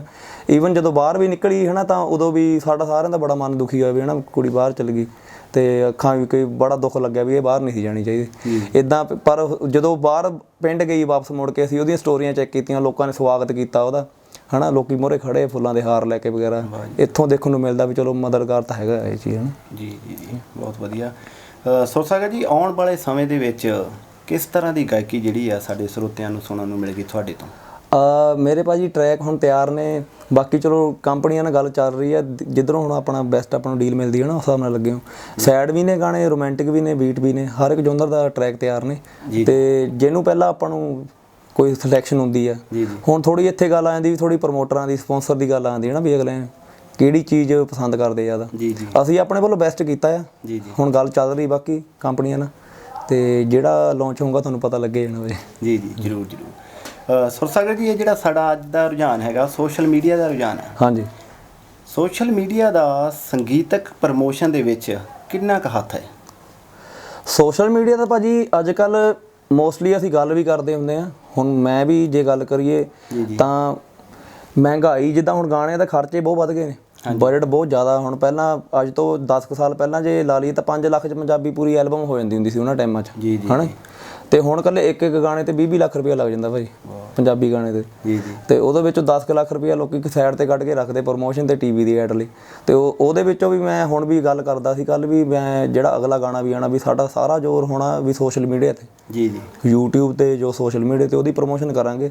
ਕਿਉਂਕਿ ਮੋਸਟਲੀ ਜਿਹੜਾ ਯੂਥ ਵੀ ਹੈ, ਈਵਨ ਮੈਂ ਆਪਣੀ ਗੱਲ ਵੀ ਲਾ, ਮੈਂ ਵੀ ਟੀਵੀ ਘੱਟੇ ਦੇਖਦਾ ਭਾਈ। ਜੀ ਜੀ ਜੀ। ਜੋ ਵੀ ਦੇਖਦਾ ਮੋਬਾਈਲ ਕੋਲ ਹੈਗੇ ਆ। ਹੁਣ ਅੱਜ ਕੱਲ੍ਹ ਉੱਦਾਂ ਵੀ ਜੀਓ ਦਾ ਸਿਸਟਮ ਚੱਲ ਪਿਆ, ਹੋਰ ਸਾਰਾ ਕੁਛ ਹੈ ਨਾ, 3G ਨੈੱਟ ਹੋ ਗਏ ਨੇ। ਉਹ ਚੀਜ਼ਾਂ ਕਰਕੇ ਇਸ ਚੀਜ਼ ਦਾ ਕਾਫੀ ਮਦਦਗਾਰ ਆ ਸਾਡੇ ਲਈ ਇਹ ਚੀਜ਼। ਮਿਊਜ਼ਿਕ ਦੇ ਵਿੱਚ ਤਾਂ ਤੁਸੀਂ ਇੱਕ ਮੁਕਾਮ ਹਾਸਲ ਕਰ ਹੀ ਚੁੱਕੇ ਹੋ। ਮੈਂ ਪੁੱਛਣਾ ਚਾਹੁੰਦਾ ਹਾਂ ਕਿ ਮਿਊਜ਼ਿਕ ਸੰਗੀਤ ਦੇ ਨਾਲ ਤੁਹਾਡੀ ਜਿਹੜੀ ਵਿੱਦਿਆ ਹੈਗੀ, ਤੁਹਾਡੀ ਸਿੱਖਿਆ ਹੈਗੀ ਆ, ਉਹਦਾ ਕੀ ਸੰਬੰਧ ਹੈ? ਉਸ ਨੂੰ ਕਿਸ ਤਰ੍ਹਾਂ ਤੁਸੀਂ ਨਾਲ ਲੈ ਕੇ ਚੱਲ ਰਹੇ ਹੋ? ਸਟੱਡੀ ਦੀ ਜੇ ਗੱਲ ਕਰੀਏ ਜੀ, ਮੈਂ ਮਿਊਜ਼ਿਕ ਦੀ ਸਟੱਡੀ ਕੀਤੀ ਹੈ ਜੀ। ਜੀ ਜੀ। ਮਿਊਜ਼ਿਕ ਦੀ ਸ਼ੁਰੂਆਤ ਚਲੋ ਡੈਡੀ ਜੀ ਨੇ ਕਰਾਈ ਆ, ਉਹਨਾਂ ਕੋਲ ਸਿੱਖਿਆ। ਛੋਟਾ ਹੁੰਦਾ ਚਲੋ ਉਹਨਾਂ ਨੇ ਸਟੇਜਾਂ 'ਤੇ ਆਪਣੇ ਨਾਲ ਲਿਜਾਣਾ ਸ਼ੁਰੂ ਕਰਤਾ ਜੀ ਜੀ। ਅਤੇ ਸਟੇਜਾਂ 'ਤੇ ਗਾਣਾ ਚਲੋ ਸ਼ੁਰੂ ਕੀਤਾ ਨਾ। ਸਟਾਰਟਿੰਗ ਡੈਡੀ ਕੋ ਸ਼ੁਰੂਆਤ ਕਰਕੇ ਫਿਰ ਮੈਂ +1 'ਚ ਮਿਊਜ਼ਿਕ ਰੱਖ ਲਿਆ ਸੀ, ਨਵਾਂ ਸ਼ਹਿਰ ਗੌਰਮੈਂਟ ਸਕੂਲ ਹੈ ਨਾ, ਉੱਥੇ ਮੈਂ +1 +2 'ਚ ਨਾਲ ਮਿਊਜ਼ਿਕ ਕੀਤਾ। ਉਸ ਤੋਂ ਬਾਅਦ ਅਮਰਦੀਪ ਸਿੰਘ ਸ਼ੇਰਗਿੱਲ ਮੈਮੋਰੀਅਲ ਕਾਲਜ ਹੈ ਮਕੰਦਪੁਰੀ। ਅੱਛਾ ਜੀ। ਅਤੇ ਮੇਰੇ ਗੁਰੂ ਜੀ ਵੀ ਉੱਥੇ ਆ, ਉਹਨੇ ਪ੍ਰੋਫੈਸਰ ਸ਼ਹਾਦ ਅਲੀ ਖਾਨ, ਉਹ ਮੇਰੇ ਗੁਰੂ ਜੀ ਨੇ। ਅਤੇ ਉਹਨਾਂ ਕੋਲ ਸਿੱਖਿਆ ਜੀ 3 ਸਾਲ। ਮੇਰੀ ਗ੍ਰੈਜੂਏਸ਼ਨ ਉੱਥੇ ਹੋਈ ਆ, ਮਿਊਜ਼ਿਕ ਰੱਖਿਆ ਨਾਲ, ਯੂਥ ਫੈਸਟੀਵਲ ਵਗੈਰਾ ਕੀਤੇ, ਸਾਰੇ ਕੁਝ ਕੰਪੀਟੀਸ਼ਨ ਲੜੇ। ਅਤੇ ਉਸ ਤੋਂ ਬਾਅਦ ਮੇਰੀ ਪੋਸਟ ਗ੍ਰੈਜੂਏਸ਼ਨ MA ਹੋਈ ਆ ਜੀ ਇੱਧਰ ਪੰਜਾਬ ਯੂਨੀਵਰਸਿਟੀ ਚੰਡੀਗੜ੍ਹ ਜੀ ਜੀ। ਹਾਂਜੀ, ਇਹ ਮੇਰੀ ਸਟੱਡੀ ਰਹੀ। ਵਾਹ ਜੀ ਵਾਹ, ਬਹੁਤ ਹੀ ਵਧੀਆ। ਹਾਂਜੀ ਸੁਰਸਾਗਰ, ਜੇਕਰ ਅਸੀਂ ਆਪਣੇ ਪੰਜਾਬੀ ਜਿਹੜਾ ਸੰਗੀਤ ਹੈਗਾ, ਇਹਦੇ ਥੋੜ੍ਹੇ ਜਿਹੇ ਪਿਛਲੇ ਸਮਿਆਂ ਦੀ ਗੱਲ ਕਰੀਏ ਤਾਂ ਅਸੀਂ ਦੇਖਦੇ ਸੀ ਕਿ ਖੁੱਲ੍ਹੇ ਅਖਾੜੇ ਲੱਗਦੇ ਹੁੰਦੇ ਸੀ। ਕਿਹਾ ਜਾਂਦਾ ਸੀ ਕਿ ਜਿਹੜਾ ਗਾਇਕ ਹੈਗਾ ਉਹ ਹਿੱਕ ਦੇ ਜ਼ੋਰ ਨਾਲ ਗਾਉਂਦਾ ਹੈ। ਹਾਂਜੀ ਹਾਂਜੀ। ਸੋ ਜੋ ਜਿਹੜੀ ਅੱਜ ਦੀ ਸਾਡੀ ਅਜੋਕੀ ਗਾਇਕੀ ਹੈਗੀ ਆ, ਉਹ ਸਾਇੰਸ ਐਂਡ ਟੈਕਨੋਲੋਜੀ ਦੇ ਆਉਣ ਦੇ ਨਾਲ ਉਹਦੇ ਵਿੱਚ ਕਾਫੀ ਤਬਦੀਲੀਆਂ ਆ ਚੁੱਕੀਆਂ। ਹਾਂਜੀ ਹਾਂਜੀ। ਅੱਜ ਕੱਲ੍ਹ ਅਸੀਂ ਦੇਖਦੇ ਹਾਂ ਕਿ ਜਿਹੜੇ ਸਾਡੇ ਸਿੰਗਰ ਨੇ, ਜਿਹੜੇ ਗਾਇਕ ਕਲਾਕਾਰ ਸਾਡੇ ਨੇ, ਉਹ ਹੱਥ ਦੇ ਵਿੱਚ ਇਕੱਲਾ ਮਾਈਕ ਹੀ ਫੜਦੇ ਆ ਜਾਂ ਪਰਫਾਰਮ ਕਰਦੇ ਆ, ਅਤੇ ਜਿਹੜਾ ਸੌਂਗ ਹੈਗਾ ਉਹ ਪਿੱਛੇ ਪਲੇ ਹੁੰਦਾ ਆ। ਹਾਂਜੀ ਹਾਂਜੀ। ਸੋ ਇਹਦੇ ਨਾਲ ਹੀ ਮੈਂ ਤੁਹਾਨੂੰ ਇਹ ਪੁੱਛਣਾ ਚਾਹੁੰਦਾ ਹਾਂ ਕਿ ਤੁਸੀਂ ਲਾਈਵ ਜ਼ਿਆਦਾ ਪਸੰਦ ਕਰਦੇ ਆ ਗਾਉਣਾ ਜਾਂ ਸਟੂਡੀਓ ਦੇ ਵਿੱਚ? ਮੈਂ ਜੀ ਦੋਨੋਂ ਹੀ ਗਾਣਾ ਪਸੰਦ ਕਰਦਾ। ਇੱਦਾਂ ਨਹੀਂ, ਪਰ ਚਲੋ ਇਹ ਨਹੀਂ ਮੇਰੇ ਕਹਿਣ ਦਾ ਮਤਲਬ ਵੀ ਕਿ ਸਟੇਜ 'ਤੇ ਗਾਣਾ ਪਿੱਛੇ ਚੱਲੀ ਜਾਵੇ। ਮੈਂ ਸਟੇਜ 'ਤੇ ਤਾਂ ਲਾਈਵ ਗਾਣਾ ਹੀ ਪਸੰਦ ਕਰਦਾ ਹੈ ਨਾ, ਵੀ ਸਟੇਜ 'ਤੇ ਲਾਈਵ ਜੋ ਗਾਵਾਂਗੇ ਸਵਾਦ ਹੈ ਅਸਲ ਉਹਦੇ ਵਿੱਚ ਆਉਂਦਾ ਹੈ ਨਾ। ਅਤੇ ਬਾਕੀ ਸਟੂਡੀਓ 'ਚ ਗਾਣ ਦਾ ਭਾਅ ਜੀ ਆਪਣਾ ਇੱਕ ਅਲੱਗ ਐਕਸਪੀਰੀਅੰਸ ਆ। ਜੀ ਜੀ।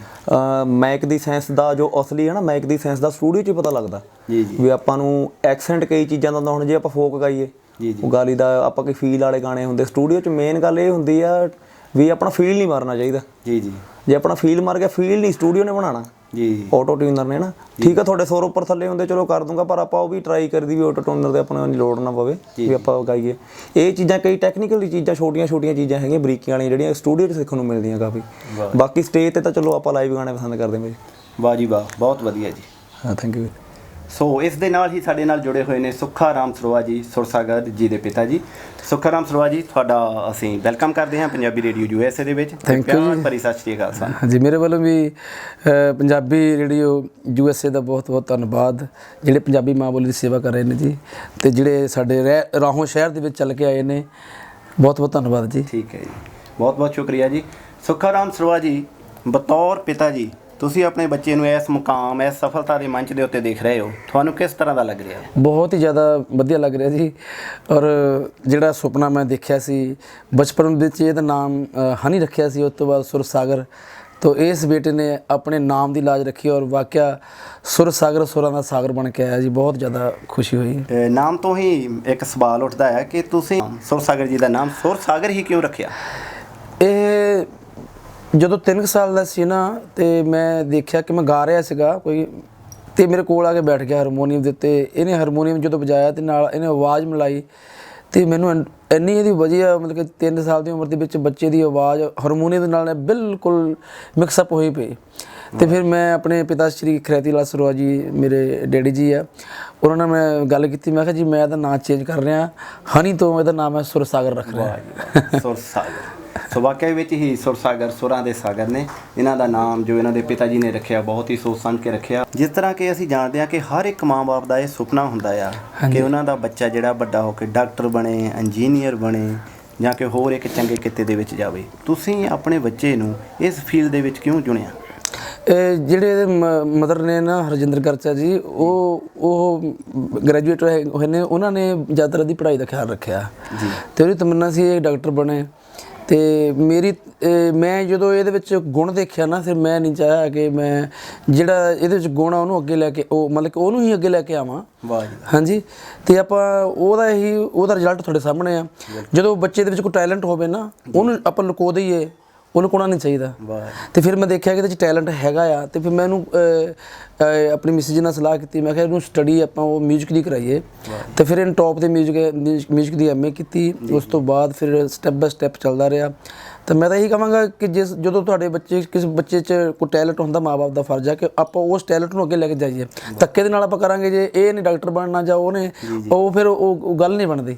ਹਾਂਜੀ, ਤੇ ਰਿਜ਼ਲਟ ਤੁਹਾਡੇ ਸਾਹਮਣੇ ਸਾਰਾ। ਸੋ ਹਾਂਜੀ, ਬਹੁਤ ਵਧੀਆ ਸੋਚ ਜੀ। ਮਾਪਿਆਂ ਦੇ ਲਈ ਇੱਕ ਸਿੱਖਿਆ ਹੈ ਜੀ ਸੁੱਖਾ ਰਾਮ ਸਰੋਆ ਜੀ, ਜਿਨ੍ਹਾਂ ਨੇ ਕਿ ਆਪਣੇ ਬੱਚੇ ਨੂੰ ਉਹਦੇ ਸ਼ੌਂਕ ਦੇ ਹਿਸਾਬ ਦੇ ਨਾਲ ਉਹਦੇ ਕਰੀਅਰ ਚੋਇਸ ਦੇ ਵਿੱਚ ਪਾਇਆ।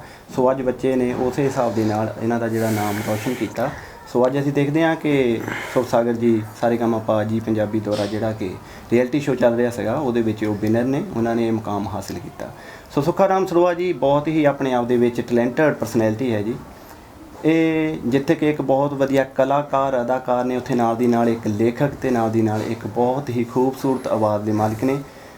ਤੁਸੀਂ ਸਾਰੇ ਜਾਣਦੇ ਹੀ ਹੋ ਕਿ ਅੱਜ ਦਾ ਜਿਹੜਾ ਸਮਾਂ ਹੈਗਾ ਉਹ ਇੱਕ ਬਹੁਤ ਹੀ ਭਿਆਨਕ ਬਿਮਾਰੀ ਦਾ ਸਮਾਂ ਹੈ, ਜਿਹਨੂੰ ਆਪਾਂ ਕੋਵਿਡ-19 ਕਹਿੰਦੇ ਹਾਂ। ਪਿਛਲੇ ਸਮਿਆਂ ਦੇ ਦੌਰਾਨ ਲੋਕਡਾਊਨ ਚੱਲ ਰਿਹਾ ਸੀ। ਲੋਕਡਾਊਨ ਦੇ ਵਿੱਚ ਸੁੱਖਾ ਰਾਮ ਸਰੋਆ ਜੀ ਨੇ ਵੀ ਆਪਣੀ ਆਵਾਜ਼ ਦੇ ਹੁਨਰ ਸਾਡੇ ਸਰੋਤੇ ਸੀਗੇ ਉਹਨਾਂ ਤੱਕ ਪਹੁੰਚਾਏ ਸੀਗੇ।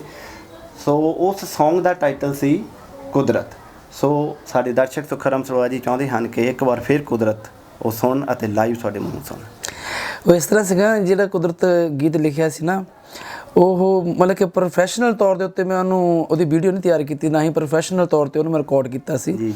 ਅਤੇ ਉਹ ਜਦੋਂ ਲੋਕਡਾਊਨ ਹੋ ਗਿਆ, ਘਰੇ ਬੈਠਾ ਸੀ, ਉਹ ਬੈਠੇ ਨੇ ਬਸ ਖਿਆਲ ਆਇਆ ਅਤੇ ਆਪਣੇ ਮੋਬਾਈਲ ਦੇ ਵਿੱਚ ਮੈਂ ਉਹਨੂੰ ਇੱਧਰ ਰੱਖ ਕੇ ਇੱਧਰ ਪਾ ਦਿੱਤਾ ਜੀ। ਉਹ ਇੰਨਾ ਵਾਇਰਲ ਹੋਇਆ ਔਰ ਲੋਕਾਂ ਨੇ ਬਹੁਤ ਪਸੰਦ ਕੀਤਾ ਜੀ। ਅਤੇ ਚਲੋ ਮੈਂ ਸੁਣਾ ਦਿੰਦਾ ਜੀ। ਕਿੱਧਰ ਗਈਆਂ ਬੰਦੇ ਦੀਆਂ ਦੌੜਾਂ, ਕਰ ਦਿੱਤੀਆਂ ਸਭ ਖਾਲੀ ਰੋੜਾਂ, ਉਹ ਹੁਣ ਗੱਡੀ ਕਿੱਧਰ ਨੂੰ ਮੋੜਾਂ, ਕਿਸ ਪਾਸੇ ਮੈਂ ਧੌਣ ਮਰੋੜਾਂ। ਕਰਫਿਊ ਲੱਗ ਗਿਆ ਏ, ਹੋ ਜਾਵੋ ਹੁਸ਼ਿਆਰ, ਛਾਨਣਾ ਲੱਗ ਗਿਆ ਏ, ਗਲਾ ਗਰੀਬ ਦਾ ਘੁੱਟਦੇ ਰਹੇ ਆਂ, ਧੌਂਸ ਦਿਖਾ ਕੇ ਲੁੱਟਦੇ ਰਹੇ ਆਂ, ਹੋਏ ਉੱਪਰ ਨੂੰ ਵੀ ਥੁੱਕਦੇ ਰਹੇ ਆਂ, ਮਾਲ ਦੂਜੇ ਦਾ ਚੋਰੀ ਕਰਕੇ ਆਪਣੇ ਘਰ ਵਿੱਚ ਸੁੱਟਦੇ ਰਹੇ ਆਂ। ਚੋਰ ਤਾਂ ਭੱਜ ਗਿਆ ਏ, ਹੋ ਜਾਵੋ ਹੁਸ਼ਿਆਰ, ਛਾਨਣਾ ਲੱਗ ਗਿਆ ਏ, ਰੱਬ ਦਾ ਛੱਜ ਹੁਣ ਛੱਡਦਾ ਦਾਣੇ, ਭਰਮ ਭੁਲੇਖੇ ਰੱਬ ਹੀ ਕੱਢੂ, ਅੰਮ੍ਰਿਤ ਬੂੰਦ ਬਣਾ ਕੇ ਛੱਡੂ, ਜ਼ਹਿਰ ਦਾ ਭਰਿਆ ਖਾਵੇਂ ਲੱਡੂ, ਬਣ ਬੈਠਾ ਏ ਖੂਹ ਦਾ ਡੱਡੂ, ਤੇ ਡੱਡੂ ਲੱਭ ਗਿਆ ਏ, ਹੋ ਜਾਵੋ ਹੁਸ਼ਿਆਰ, ਛਾਨਣਾ ਲੱਗ ਗਿਆ ਏ। ਬਾਣੀ ਦੇ ਅੰਗ ਪਾੜਦੇ ਰਹੇ ਆਂ, ਕੁੱਖ ਵਿੱਚ ਧੀਆਂ ਮਾਰਦੇ ਰਹੇ ਆਂ, ਆਪਣੇ ਮਹਿਲ ਬਣਾਉਣ ਦੀ ਖਾਤਰ ਝੁੱਗੀਆਂ ਕੁੱਲੀਆਂ ਸਾੜਦੇ ਰਹੇ ਆਂ, ਖਫਾ ਹੋ ਰੱਬ ਗਿਆ ਏ, ਹੋ ਜਾਵੋ ਹੁਸ਼ਿਆਰ, ਛਾਨਣਾ ਲੱਗ ਗਿਆ ਏ। ਆਓ ਸਭ ਹੁਣ ਲੈਣਾ ਸਿੱਖੀਏ, ਸੱਚ ਨੂੰ ਸੱਚ ਹੀ ਕਹਿਣਾ ਸਿੱਖੀਏ, ਰਜਾ 'ਚ ਮੰਗਟ ਰਹਿਣਾ ਸਿੱਖੀਏ, ਇਹ ਵੀ ਯਾਦ ਰੱਖੀ ਗੱਲ ਸੁਖਿਆ, ਸੁਖ ਦੇ ਕੇ ਦੁੱਖ ਲੈਣਾ ਸਿੱਖੀਏ, ਬਿਗਲ ਹੁਣ ਬਚ ਗਿਆ ਏ, ਹੋ ਜਾਵੋ ਹੁਸ਼ਿਆਰ, ਛਾਨਣਾ ਲੱਗ ਗਿਆ ਏ, ਰੱਬ ਦਾ ਛੱਜ ਹੁਣ ਛੱਟਦਾ ਦਾਣੇ, ਭੱਠੀ ਦੇ ਵਿੱਚ ਭੁੜਕਣ ਦਾਣੇ। ਸੋ ਇਹ ਸਨ ਸਾਡੇ ਸੁੱਖਾ ਰਾਮ ਸਰੋਆ ਜੀ, ਬਹੁਤ ਹੀ ਖੂਬਸੂਰਤ ਆਵਾਜ਼, ਬਹੁਤ ਹੀ ਉਮਦਾ ਕਿਸਮ ਦੇ ਬੋਲ ਇਹਨਾਂ ਨੇ ਲਿਖੇ। ਸੋ ਸੁੱਖਾ ਰਾਮ ਸਰੋਆ ਜੀ, ਬਹੁਤ ਹੀ ਤੁਹਾਡਾ ਧੰਨਵਾਦ ਸਾਡੇ ਨਾਲ ਜੁੜਨ ਦੇ ਲਈ, ਸਾਡੇ ਲਈ ਟਾਈਮ ਕੱਢਣ ਲਈ। ਤੁਹਾਡਾ ਵੀ ਬਹੁਤ ਬਹੁਤ ਧੰਨਵਾਦ ਜੀ। ਇਸੇ ਤਰ੍ਹਾਂ ਹੱਸਦੇ ਵਸਦੇ ਰਹੋ ਔਰ ਪੰਜਾਬੀ ਵਿਰਸੇ ਦੀ ਮਾਂ ਬੋਲੀ ਦੀ ਸੇਵਾ ਕਰਦੇ ਰਹੋ। ਧੰਨਵਾਦ। ਠੀਕ ਹੈ ਜੀ, ਸਤਿ ਸ਼੍ਰੀ ਅਕਾਲ। ਸਤਿ ਸ਼੍ਰੀ ਅਕਾਲ। की लत मोहे ऐसी लागी, होगी मैं मतवारी,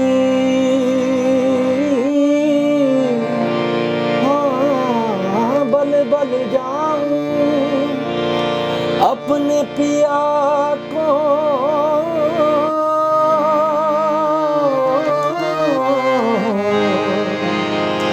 वे मैं जाऊं बारी बार मोहे सुध बुध ना रही तन की ये तो जाने दुनिया सारी बेबस और लाचार फिरूं हारी मैं दिलहारी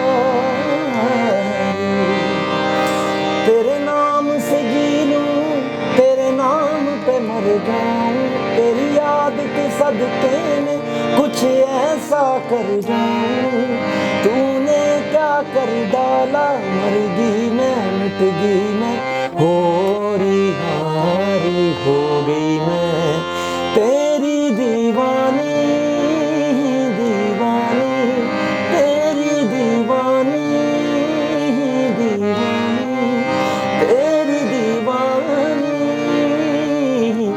दीवानी।